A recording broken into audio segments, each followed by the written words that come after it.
ভূমি ব্যবস্থাপনায় স্বচ্ছতা, জবাবদিহিতা এবং আধুনিকায়ন নিশ্চিত করতে ভূমি মন্ত্রণালয়ের আওতাধীন ভূমি রেকর্ড ও জরিপ অধিদপ্তর কর্তৃক বাস্তবায়নাধীন establishment of digital land management system প্রজেক্টের আওতায় এক গুরুত্বপূর্ণ দিনব্যাপী সচেতনতামূলক সেমিনার অনুষ্ঠিত হয়েছে। এই সেমিনারের আয়োজন করা হয় নারায়ণগঞ্জ জেলার জেলা প্রশাসকের কার্যালয়ের সম্মেলন কক্ষে, যার সভাপতিত্ব করেন মানবর জেলা প্রশাসক জনাব মোহাম্মদ জাহিদুল ইসলাম মিয়া। সেমিনারের মূল উদ্দেশ্য ছিল নারায়ণগঞ্জ সিটি কর্পোরেশন এলাকায় চলমান ডিজিটাল পদ্ধতিতে ভূমি জরিপ কার্যক্রম সম্পর্কে সংশ্লিষ্ট সকল স্টেক হোল্ডারদের সচেতন করা এবং জরিপ চলাকালীন সময়ে তাদের করণীয় সম্পর্কে দিক নির্দেশনা প্রদান করা। সেমিনারে প্রধান অতিথি হিসেবে উপস্থিত ছিলেন ভূমি রেকর্ড ও জরিপ অধিদপ্তরের মহাপরিচালক জনাব মোহাম্মদ সাইদুর রহমান। বিশেষ অতিথি হিসেবে উপস্থিত ছিলেন যুগ্ম সচিব, প্রকল্প পরিচালক EDLMS ও পরিচালক জনাব মোহাম্মদ মমিনুর রশিদ। এছাড়াও উপস্থিত ছিলেন জেলা প্রশাসনের কর্মকর্তা, নারায়ণগঞ্জ সিটি কর্পোরেশনের বিভিন্ন পর্যায়ের কর্মকর্তা, জনপ্রতিনিধি, ভূমি অফিসের কর্মকর্তা, স্থানীয় গণ্যমান্য ব্যক্তি, সাংবাদিক এবং সাধারণ জনগণের প্রতিনিধি। সেমিনারে EDLMS প্রকল্পের বিভিন্ন দিক যেমন প্রকল্পের লক্ষ্য ও উদ্দেশ্য, আধুনিক ভূমি জরিপ পদ্ধতি, ডিজিটাল ম্যাপিং, জমির তথ্য ডিজিটাল ডেটাবেসে অন্তর্ভুক্তিকরণ, নাগরিক সেবা উদ্বোধনী প্রযুক্তির ব্যবহার ইত্যাদি বিষয়ের ওপর বিস্তারিত উপস্থাপনা করা হয়। আপনারা জানেন যে সিস্টেমে আমরা যেতে চাচ্ছি, সেটা যদি আমরা করতে পারি তাহলে ভূমি সংক্রান্ত আমাদের যে লিটিগেশন সেগুলো অনেকাংশে কমে আসবে। আপনার রেজিস্ট্রেশনের সময় আমাদের সাব রেজিস্ট্রার সাহেব অনলাইনে এই ভূমির যে শ্রেণী সেগুলো সে অনলাইনে চেক করতে পারবে। মিউটেশনের সময় আমাদের এসিলেন্ট সাহেব সেটা চেক করতে পারবে যে জমির শ্রেণী কী, সেখানে কার কতটুকু অংশ, ওয়ারিশ, সমস্ত বিষয়দের সে অনলাইনে চেক করে তারপর মিউটেশন করতে পারবে।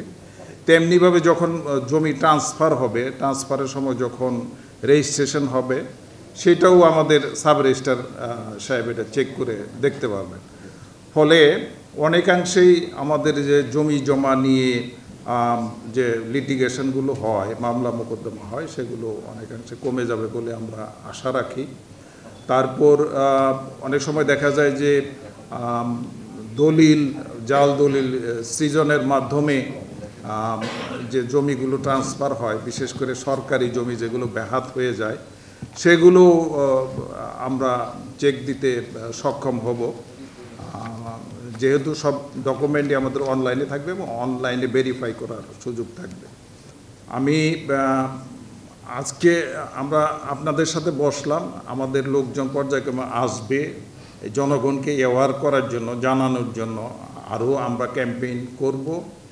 আমি আজকে এই আয়োজনে সার্বিক সহযোগিতা করার জন্য জেলা প্রশাসক মহোদয়কে আমার তরফ থেকে ধন্যবাদ জানাচ্ছি।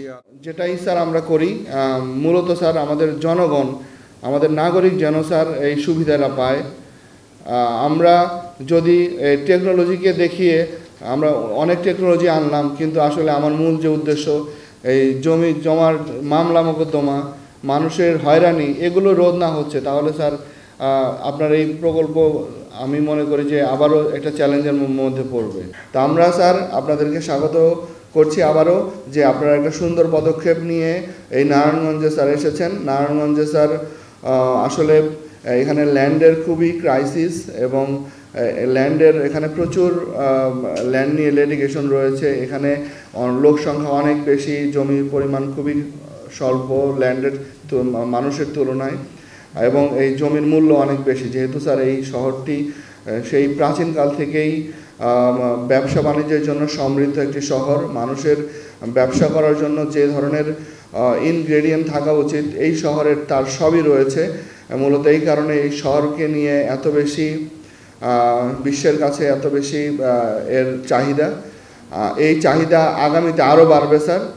আর আমরা স্যার ইতিমধ্যেই এই শহরকে কেন্দ্র করে বেশ কিছু গুরুত্বপূর্ণ কার্যক্রম শুরু করেছি স্যার। এর মধ্যে একটি হচ্ছে গ্রিন অ্যান্ড ক্লিন কার্যক্রম স্যার আমরা শুরু করেছি। তো আমরা ইতিমধ্যেই 10,000 গাছ আমরা লাগিয়ে ফেলেছি এবং এই কর্মসূচি আমরা সারা জেলাব্যাপী করব। রিপোর্ট করেছেন সাগর খান, NN TV, নারায়ণগঞ্জ।